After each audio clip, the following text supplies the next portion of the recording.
Syrian army repels terrorists' offensive in eastern Damascus. AgainTEHRAN FNA. The Syrian army forces, supported by the Air Force, repulsed terrorists' attacks on their vital positions in Eastern Ghouta of Damascus for the second consecutive day.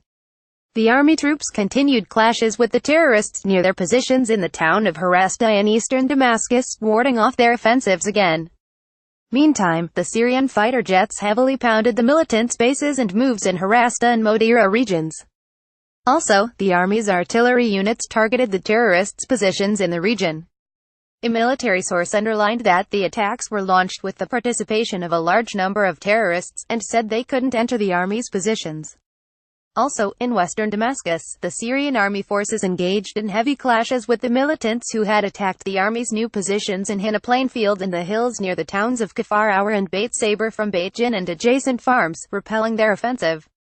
Also, on Wednesday, the Syrian army troops engaged in fierce clashes with terrorists in Eastern Ghouta, fending off their heavy offensive. The army men warded off terrorists' offensive on the pro-government forces' positions in the town of Harasta, killing tens of militants and destroying their equipment. The Syrian army troops stormed again the positions of al-Nusra Front Tahrir al-Sham Hayat or the Levant Liberation Board in Eastern Ghouta on Monday, and seized control over several positions. The army men, backed up by the missile and artillery units, continued to hit the al-Nusra positions and imposed control over several positions in Jobar region south of al-Manashir Square.